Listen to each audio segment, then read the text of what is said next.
Hey guys, this is Martha reading Hedgehog with my December reading wrap up. So in total I read 7 books in December, not as many as I thought I'd read, but I enjoyed all the books I read, which is the important thing, and so I'll get into this. So the first book I read, actually, I don't have with me because it's being loaned out to a friend, but that is Mara, Daughter of the Nile by Eloise Jarvis McGraw, I think is her name. I gave that 4 to 5 strawberries. It is considered a classic, and it is about a slave girl in ancient Egypt named Mara, who ends up being caught in between two warring factions, essentially. You have the supporters of the current pharaoh, Hatshepsut, I'm sure I butchered her name again, and then you have the supporters of Thutmose, her half-brother, who is supposed to be the rightful heir to the throne. And Mara ends up being a spy for both sides. The problem is, she starts siding with the supporters of Thutmose III and also starts falling in love with the guy who recruited her, but he does not know that she is a double spy. It was really good. I loved the writing style. I loved the characters. The romance was not overdone, and it was not as prominent as the synopsis made it out to be. So it was a really, really good book, and comes highly recommended. After that, I picked up The Cure for Dreaming by Kat Winters, and I literally finished this in one day. I gave this 4 out of 5 strawberries. I might give it 5. I love Kat Winters. She is my new favorite author. The other book she wrote was In the Shadow of Blackbirds, which I really loved that too. So this is historical fiction / supernatural type stuff. And it follows the protagonist named, I'm forgetting her name, Olivia Mead. She is the daughter of a prominent dentist in 1900 Portland. I should know this stuff, but I'm forgetting everything. And she's also a suffragette, and of course her father is not happy about that at all. And when a famous French-Canadian hypnotist comes to town, he decides that he's going to hire him to make Olivia obedient and not have all these wild ideas of women having the right to vote and things like that. But it doesn't really go according to plan. Instead, the hypnotist makes it to where Olivia can see people how they really are. She can see them as the monsters that they are, the people that, as the ghosts that they are, or the brilliant, kind people that they are. And she starts to learn who to trust and who she can't. And of course, during all this, she starts falling in love with the hypnotist who did this to her, and he has his own end games for doing what he did to her. Very, very good book.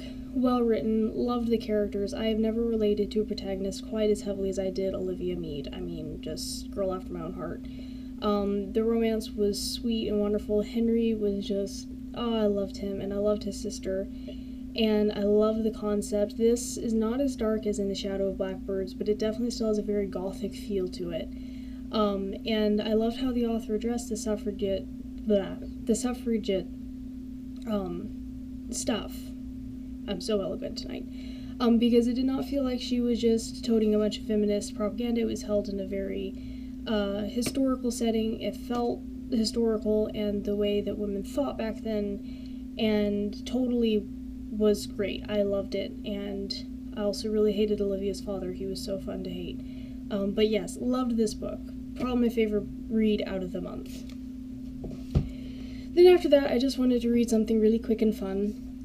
So I picked up The Princess in Black by Shannon and Dean Hale, the first book in a New Beginning Reader series. I gave this 4 out of 5 strawberries, and essentially it's just about a princess who seems to be perfect in every way, but she is secretly a superhero named the Princess in Black who fights monsters. It was just a really, really fun little book, very quick read, and I love the full color illustrations, and I can't wait for the next one to come out, because I suddenly decided that I really love beginning reader novels, and I'm collecting them now. They're just really fun.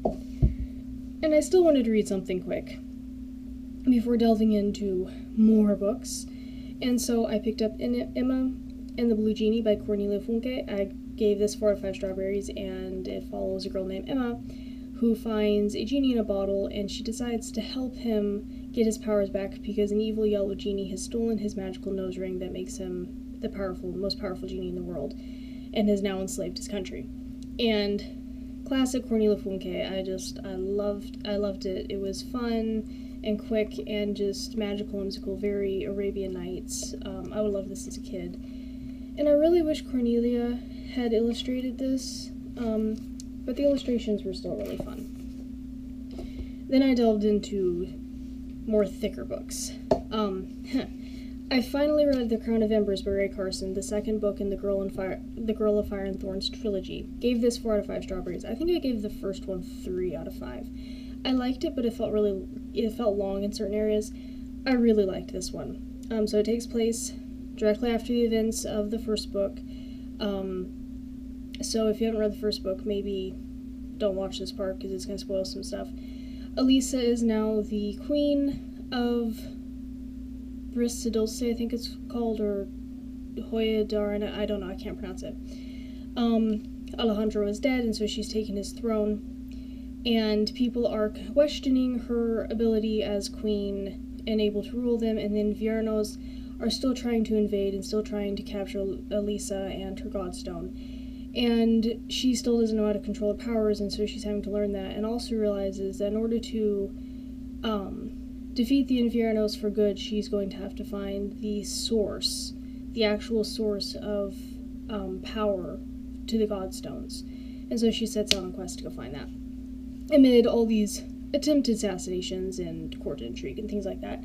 But I really liked it. Elisa is a much more confident character. She still has room to grow, but she's much more confident now. I loved the romance between her and Hector. Got a little irritated that it became kind of focused mostly on the physical aspect, Elisa really wanting to sleep with Hector.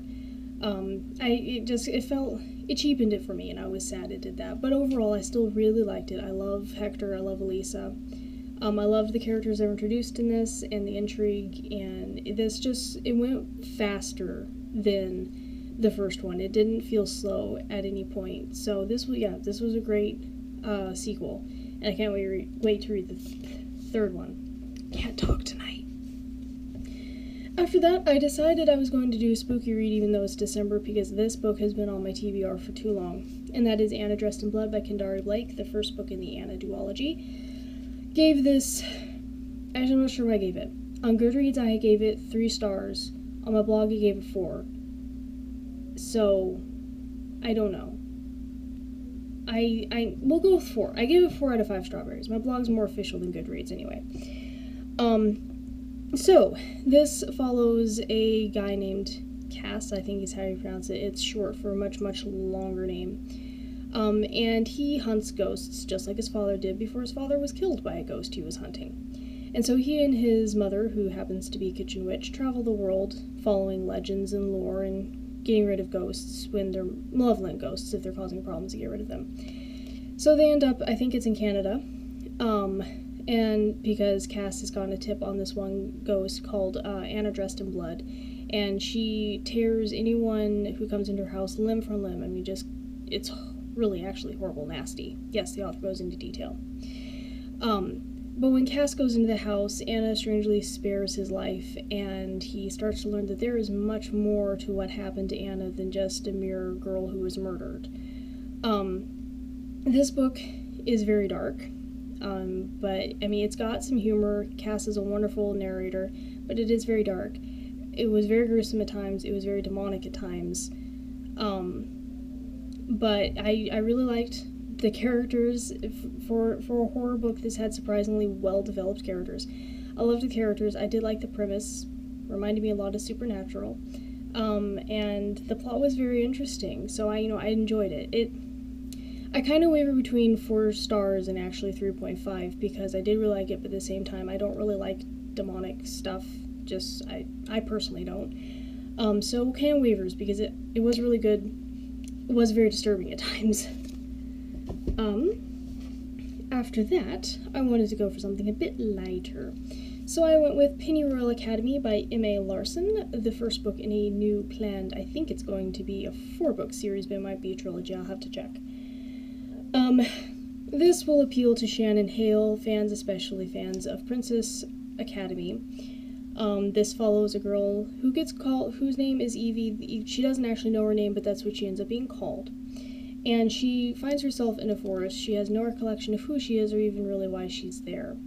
And ends up running into a knight in training, and they escape a witch. And they end up at this place called Pennyroyal Academy that trains princesses to fight witches and knights to fight dragons, which are the two main threats in this kingdom.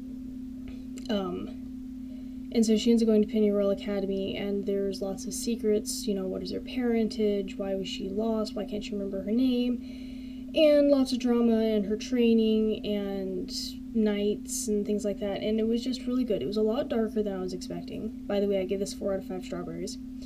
It was a lot darker than I was expecting, but the characters were amazing. There were some great twists. It's well written. Just a well thought out world, and I loved it. I cannot wait to read the next one. And I mentioned that the romance in this is also really cool.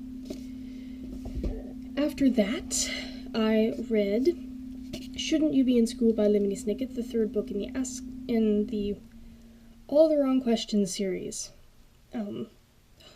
Fighting off a yawn, I'm really tired. Gave this 4 out of 5 strawberries. Of course, it's Lemony Snicket. I love Lemony Snicket. I can't give him anything less than 4 strawberries on anything. It just won't happen, which is biased, but I'm sorry. It picks up right after the second one. Not really going to go into it because it is a third book and it's a Lemony Snicket book, and if you know anything about Lemony Snicket, it's hard to sum up his novels. But it was good. I really liked it. Lots of more development, lots of more questions, lots of hinting at things that we wondered about in a series of unfortunate events, and now we're like, oh, that's what that is. Lots of old characters too, actually. Great humor as usual. Lemony Snicket is a really awesome protagonist. I love this character. He's so great. And lots of questions at the end as usual too. So yes, those are the 7 books I read in December, and of course I also got a little bit more through Dracula. I'm still making my way through that. I love it, but I just haven't had time to read it. And I'm also making my way through Wolf's Blood by Hazel West. Also loving it. I really am, Hazel. I'm not lying. I am really liking it. Just haven't had time to get through it. But yes, so those are all the books I read in December, and I will see you with my January TBR, and still deciding whether or not I'm going to do a video on my top 14 reads of 2014. Let me know if you guys want a video on that. But bye.